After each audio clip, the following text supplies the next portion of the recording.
tardes, Santi, muy bien, ¿vos?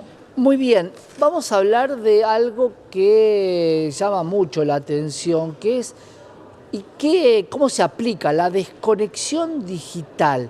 ¿A qué se refiere cuando para trabajar muchas veces tenemos que estar realmente conectados? Bueno, siempre hablamos, Santi, de qué pasa con el home office, con el trabajo remoto, y lo apuntamos mucho a qué pasa cuando la gente está trabajando, pero la contraparte de esto que es extremadamente importante es qué pasa cuando no estamos trabajando y esta necesidad de desconexión digital que realmente hoy es uno de los desafíos más grandes que tiene la intersección de tecnología y trabajo. ¿Por qué? Porque muchas veces con esto de la flexibilidad a nivel desde dónde trabajamos, de la flexibilidad horaria y desde la flexibilidad que se da también en el día a día, lo que sucede es que este límite es cada vez más difuso y que empieza a suceder que estamos conectados en lugar de tener horarios flexibles y dividirlos esas 8 o 9 horas que tengamos, sino que se da una tendencia en el cual se trabaja más. No es que trabajando desde casa se trabaja menos, sino que se trabaja más. ¿Por qué? Porque si nos quedó una cosita para hacer, no es que tenemos que ir a otro lado, entonces le dedicamos esa media hora más, esa hora más, esas 2 horas más, que qué pasa, al final del año se terminan acumulando y pueden ser hasta 7 semanas más de trabajo que le estamos dedicando, por eso de no tener este límite bien difuso. ¿Y de qué pasa cuando recibimos un mail a las 8 o 9 de la noche si en realidad estamos tan fáciles y tan accesibles de contestarlo con el celular, ¿no? Bueno, Y esto es una claro, problemática, Santi, una gran que está duda, ¿no? causando. Del tema de apagar. Yo creo que el gran miedo de la gente, y no hablo desde lo laboral, hablo desde cualquier situación, es apagar el teléfono porque vos podés dejarlo lejos, pero siempre vas a darte una vuelta a ver si te llegó algún mensaje. Hay una dependencia muy loca en cuanto a que tiene que ver con el trabajo o puede tener que ver con tu vida social, pero la dependencia existe igual. Exacto, totalmente. ¿Y qué pasa cuando hay una dependencia? A ver, como siempre hablamos, lo que pasa hoy, el fenómeno del celular y de cuántas horas uno pasa, que hasta puede verlo y mucha gente se sorprende de ver la cantidad de horas que uno está con el teléfono. Por supuesto que también lo hacemos con lo laboral. ¿Por qué? Porque hoy los canales de comunicación que se utilizan, el mail, todo tiene una aplicación móvil en el cual en vez de tener la computadora lo tenemos en nuestro teléfono. Claro. Pero ¿qué pasa? Esto termina siendo un problema súper grande porque tantos años no se trabajó para poder obtener un límite que varía, ¿no?, alrededor del mundo de horas máximas de trabajo por semana, que estas nuevas herramientas hacen que este límite sea súper difuso y a nivel global ya se le empezó a prestar atención, se está sancionando mucha legislación en el cual se establecen límites para el cual las compañías no puedan contactar a sus empleados después de cierto horario y que la otra contraparte no tenga la obligación de contestarlo, ¿no? Porque hoy en esta flexibilidad que suena tan bien,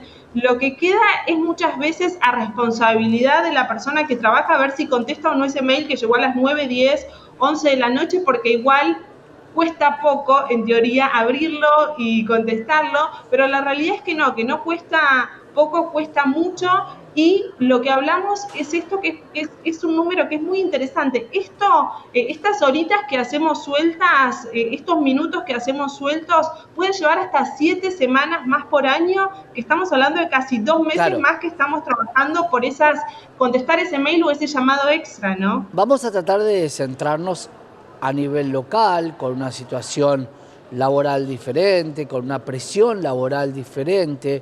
Digo, si a uno le llega un mail laboral a las 9 de la noche que solamente tiene que contestar sí o no, ¿qué pasa si no se contesta? Porque ¿quién te va a cubrir después del empleador que te diga solamente te pregunté sí o no? Podías poner una S y ya lo entendía, o podías poner está hecho. Digo, ¿quién te cubre después de esta idea de hacerte el rebelde y decir yo después de las 8 no le contesto a nadie?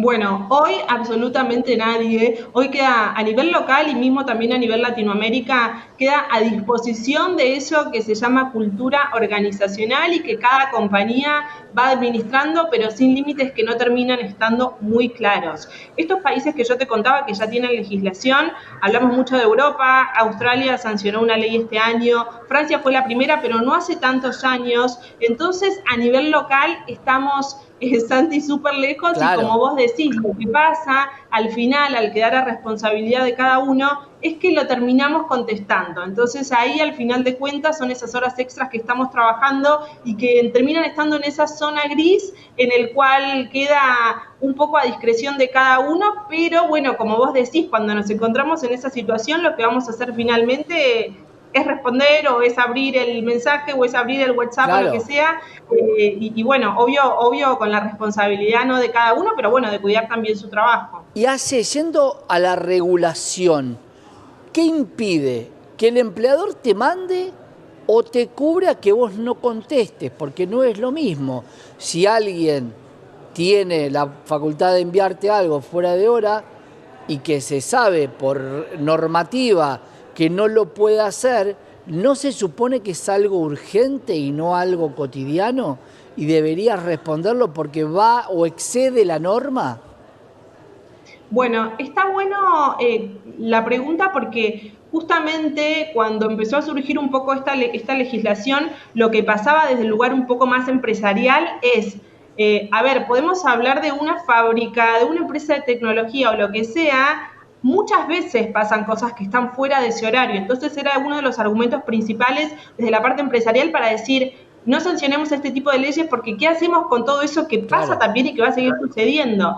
Pero desde ese lugar, toda la legislación lo que tiene son esas excepciones y esas urgencias que pueden llegar a surgir y que obvio que están enmarcadas como excepciones en el cual sí se espera, ¿no?, como cierta respuesta y como cierto accionar de colaboración por parte de los equipos de trabajo. Pero todo el resto que no sean situaciones urgentes o extraordinarias, lo que viene un poco es a legislar, a poner ese límite, a darle derecho a las personas a desconectarse, principalmente digitalmente, porque cuando uno se va de la oficina ya no está más, pero bueno, ¿qué pasa con toda esta hiperconectividad que tenemos?